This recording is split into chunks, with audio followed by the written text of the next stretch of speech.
Hello, welcome to Inside City Council. Today we are joined by Councilman Bill Greenlee, Majority Deputy Whip. How you doing, sir? Very good. Good Thank to you for be here. joining us. Thank you. We've been dealing with an issue for a very long time. Yes. Paid sick leave, earned paid sick leave. Earned paid sick leave. You've been dealing with this for quite some time, over several election cycles. Talk to us about how this bill started and where it stands now.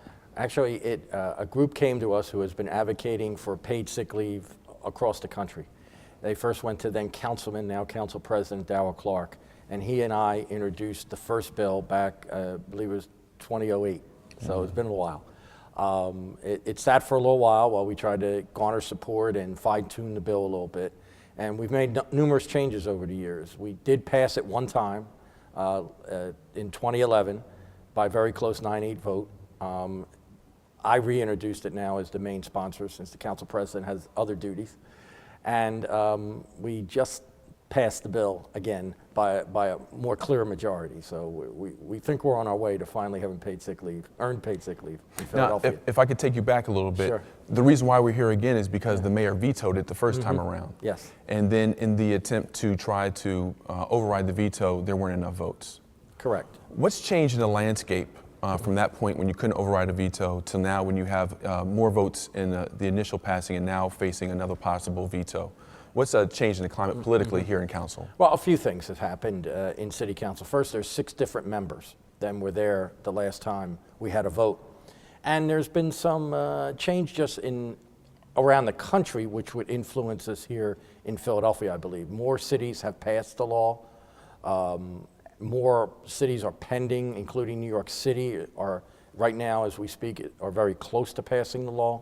So I think more members are seeing that, and thus there is more evidence that this is a positive for both employees and employers. And I think that's very important, that it is not just a pro-employee bill. It has shown around the country that it actually can save money for businesses, because people, in the long run, if you give them 1 or 2 days off, paid sick days, then they might not lose a whole week, because as you know, oftentimes if you force yourself to come in sick, you wind up being more ill for a longer period of time.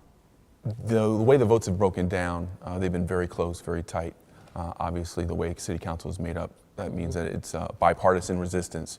What has the resistance been? What have been the detractors? I think the biggest thing is the business community, Chamber of Commerce, and unfortunately also the mayoral administration has fought really hard and said how negative this would be for business, that we would lose businesses, that others would not come into the city.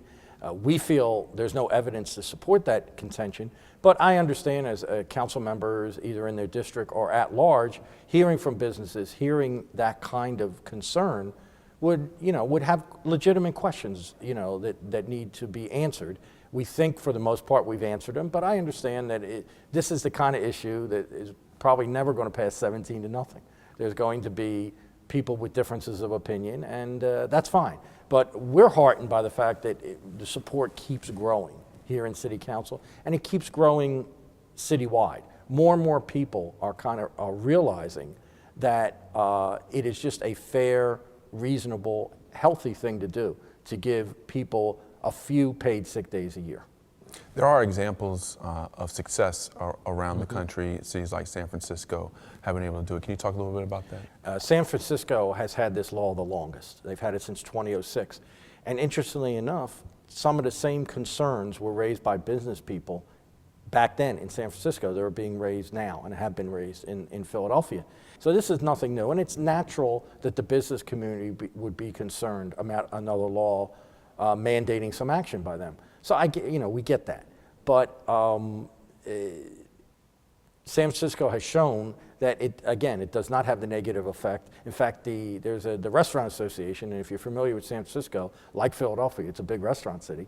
They called the Golden Gate Association, was vehemently against the bill in 2006. Now they have gone on record saying it has had little or no impact on their business. And San Francisco is actually rated the 3rd best city for business in the world by Price Waterhouse. Now, if paid sick leave was such a detriment to business, I don't see how that could happen. And as I said, since then, Seattle, Washington, D.C., the entire state of Connecticut has passed such a law. And the regulations in each one are a little bit different. Ours is, I guess, I would call sort of in the middle.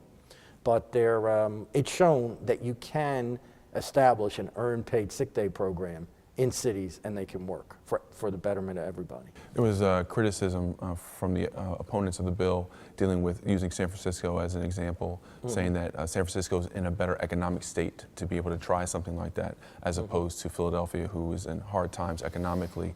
What do you say to folks who say that? You know, the critics that say San Francisco is so much better than Philadelphia economically, San Francisco, every city is different. Every city has its pluses and minuses.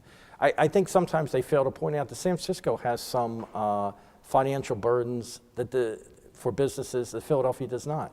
Their minimum wage is significantly higher. Every worker has to have health care and have had to have it for years. So there's negatives there too, and they have a suburban area too, which would love to take some of those jobs. So where every city is different, and I guess San Francisco is maybe a little bit more white collar and maybe a little bit better economically, I don't think it's nearly as different as they make it out to be, as the critics make it out to be. And I think sometimes one of the things that has concerned me, and again, I understand opposition, but the leaders of the city, the business community, and even some political leaders that have knocked Philadelphia and say, well, we can't do something that other cities have done. And my answer back always is, why not? Why shouldn't we be able to do, we're the 5th largest city in the country. Why can't we do what cities like San Francisco and Seattle have done? And just as we're speaking, Portland just passed their law. So, I mean, I don't see why we can't do it. I think sometimes Philly has a negative attitude about themselves, and that's a shame. It's a shame. And I think I have stated many times that I think one of the things that hurts businesses in the city is not some of these regulations that they complain about, but the business leaders themselves talk down about the city so much, and that's a shame. And I think we need to take a positive attitude. And I looked at how San Francisco did it, and they put it in a much more positive light. And I think that's why it's working, and that's why I think it can work here.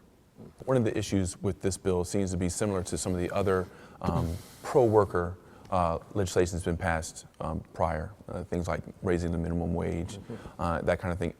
Do you notice a similarity in some of the resistance to this bill? Absolutely. I think a lot of the resistance is when you look at a little history, some of the words that are used are almost incredibly similar to some of the criticisms of laws that right now everybody takes for granted. Minimum wage, child labor laws, Social Security, weekends, workplace safety laws, all that. Yeah, they were all at that point dismissed as unfunded mandates, interfering with businesses, hurting the free enterprise system, all those kind of phrases. And as I said, right now, I think those things I just mentioned are taken as just a matter of fact. I believe in 5-10 years, earned paid sick leave will be taken as a matter of fact in a lot of this country. When you look at the guts of the bill, a lot of times people hear about a bill, they don't necessarily know all the details, everything that's in it. For folks that are unfamiliar with the details of the bill, what are some of the things that you're most proud of that are in there? Well, let me just say, one of the things I'm most proud of about this bill is that we sat down with the business community, many meetings, took a lot of grief, but worked a bill out that we think is fair to everybody. We didn't come in and basically say, this is our bill and we're not going to touch it and it's my way or the highway kind of argument. We have really worked with businesses, and I think that's the way you get things done. I think that's how you get constructive legislation done, by hearing all sides.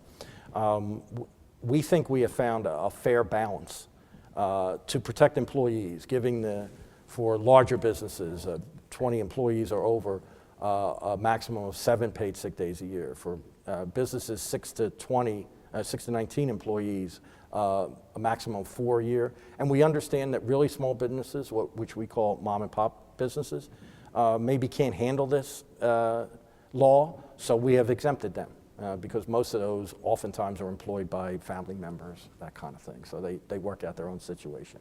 So, and there's lots of other things that we listen to over time with the business community. And again, we have tried to accommodate the best we can, but still have a law that actually has some teeth to it.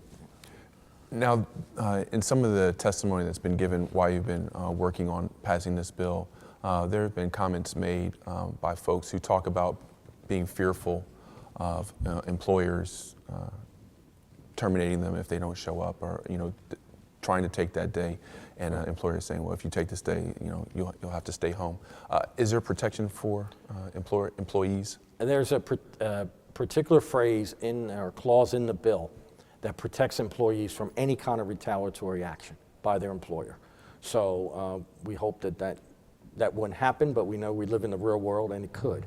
And so any retaliatory action taken for a person taking sick leave, there can be action taken against the employer by the city. And I want to point out that goes both ways, and that's one of the things we worked on. There's also a clause saying that an employer has every right to take action against employee if that employee uses the sick time for reasons other than delineated in the bill. So again, we're trying to reach that balance to be fair to both, but be protective of both. Councilman, when you look at how the bill is structured, you've passed it now.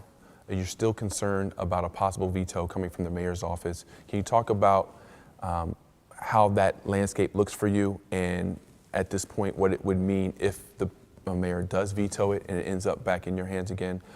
What's the process at that point? Well, I am concerned about what action the mayor might take on this bill. I feel better because we had a much clearer majority than we had last time, but the administration has been adamantly opposed to this bill. I'm disappointed that, and like as I've said previously, that we have tried to sit down and have dialogue with everyone. They've not attempted to have any dialogue with me or any other supporters of this bill that I know of.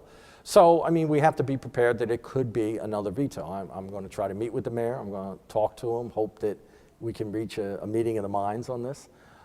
Because it's clear that not only the majority of council, but the majority of citizens of Philadelphia think earned paid sick leave is the right way to go. But if not, if he does veto it, it'll come back to City Council, and we're prepared to try to override that veto. I'll be sitting down with other members and trying to convince them that we need to move forward. Councilman Wilson Good, I think, has put it very well. If we're going to be a progressive city, the people that we need to take care of the most are the people that need help the most. And that working class group of people go out every day and work. We're not giving them any handouts here. We're just trying to help them be able to maintain their health and maintain their family's health.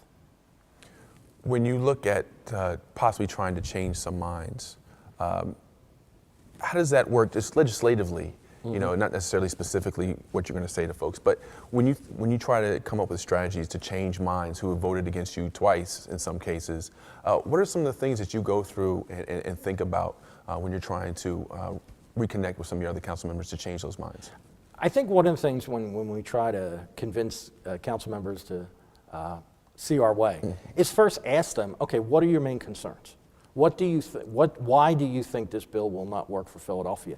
And sometimes, and I don't mean this critically, maybe they don't totally understand everything that's in there, because the business community and some other critics, I think, have overblown some of the issues in there or misstated even. So I think that's one of the first things, to say, okay, council member such and such, what's your concerns here? Maybe I can answer them. Maybe I can explain why that concern has been addressed in other cities and has not been a concern there and should not be here. That kind of thing. So it's a one-on-one kind of let's talk. And the one good thing about City Council, there's only 17 of us here. We all interact with each other. Doesn't mean we always agree, and maybe once in a while we even annoy each other. But I think we have a good relationship. So I'm looking forward to sitting down with everybody. And if that time comes, and I tend to be an optimist. I hope that the mayor might decide to not veto it, or at least let it become law without his signature, and we can move on, because we have a lot of things to do here in City Council. We got a very busy budget season, got a lot of things to do with taxes and schools and crime and a whole lot of other things. And we could put this to rest right now, because again, the clear majority of City Council has spoken. And I hope that the mayor and City Council on this one can have a meeting of the minds, and let's move on to all the other issues we have to deal with in Philadelphia. Talk about the option that the mayor has to allow it to go into law without signing. I think that's one of the things that sometimes people don't realize is an option. Yeah, the mayor kind of has a middle ground. He has three options. One is to sign the bill, which makes it law, and that's the cleanest thing, I guess. He also could veto it, which means he rejects it, sends it back to council, and then council would have to have a 2/3 majority to override the mayor's veto, and it would be then law. The middle ground he has is to kind of show his concern with the bill, but not to totally reject it. And what he would do is send it back to city council without his signature. So he shows concern, but he is not totally rejecting the bill. And he has done that on other occasions. So that is not unprecedented by any stretch of the imagination, you know. And I know that's going to be a difficult, convinced job to do for the mayor on this. I understand, his position too. Again, I repeat, I wish he'd talked to me more on this, but we're hoping that maybe a few of us can convince him that maybe at least letting the bill become law is the prudent thing for everybody. There was a good number of people who came out to voice their opinion. It seems like a good number of folks who showed up were very much in favor of this bill passing.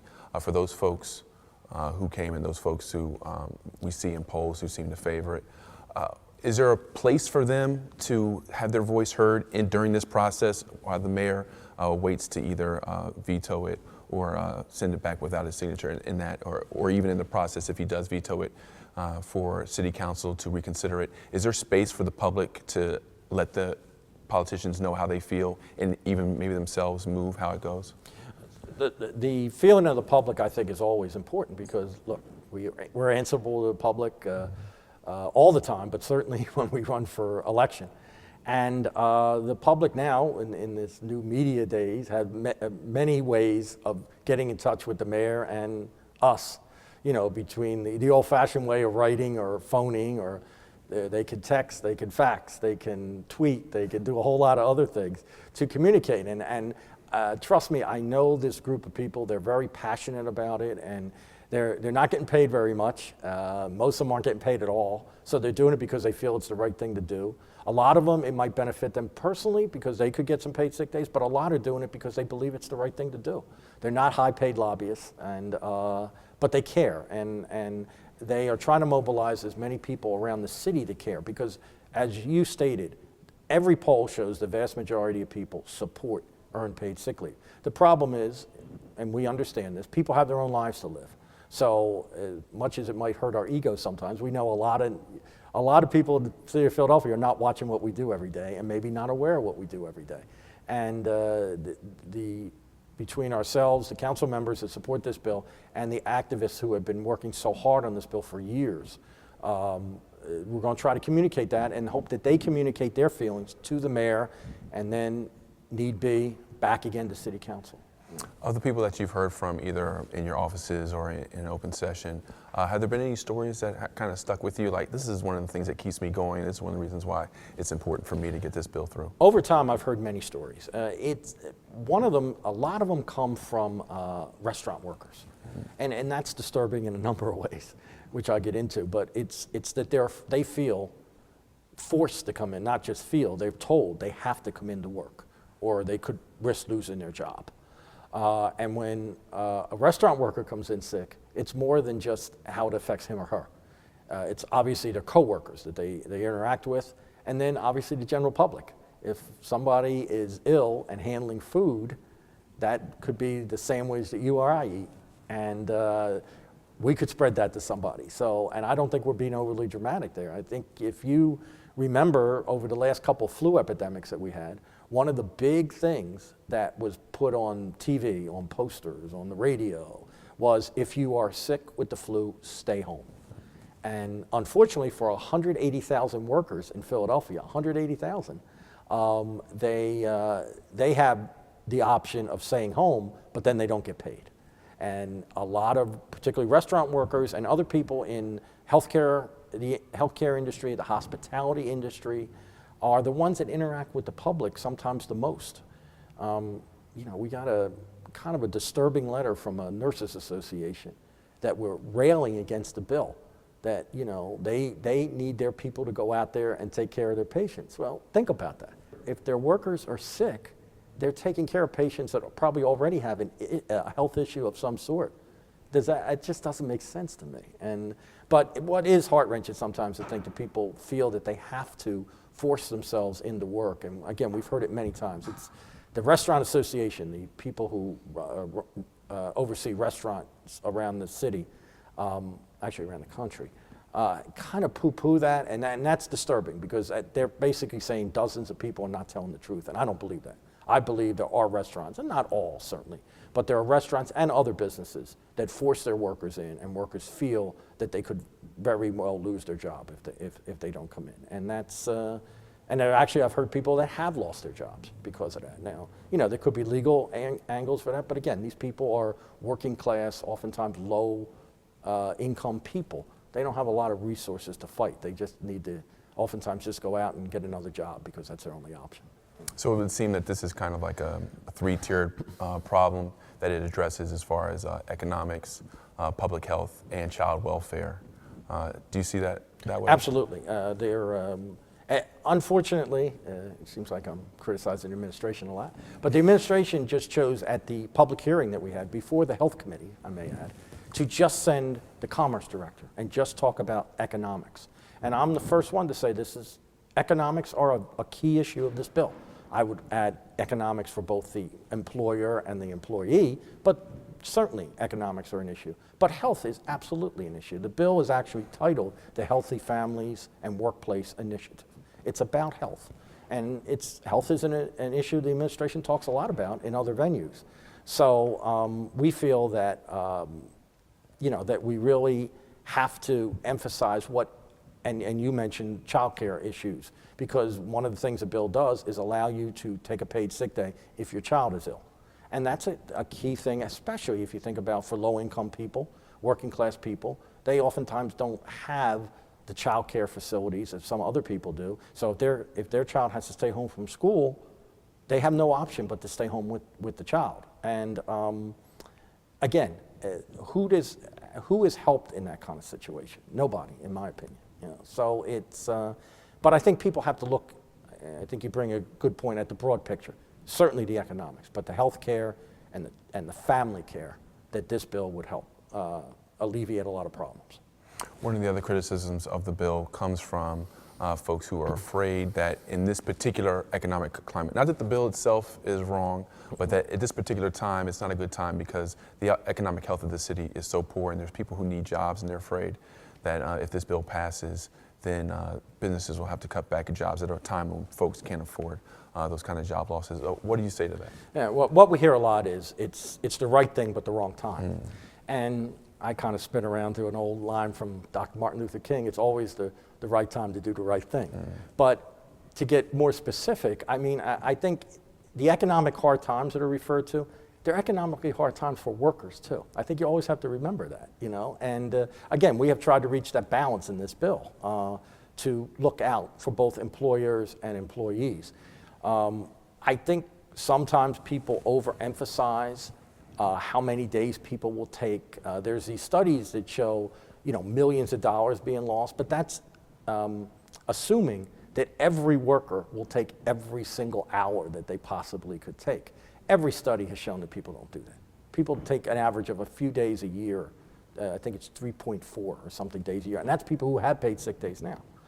So I think it's tough economic times. We understand that, but it's tough economic times for everybody. And again, we have tried to put safeguards and things that will help businesses and protect businesses some more. And we also know that beyond this bill, that there's other things we have to do to try to help businesses. We have to take another look at the use and occupancy tax. We have to take a look at maybe some more incentives for businesses. We understand that, but I don't think that people's health should suffer because of some of these other issues, legitimate issues that businesses raise.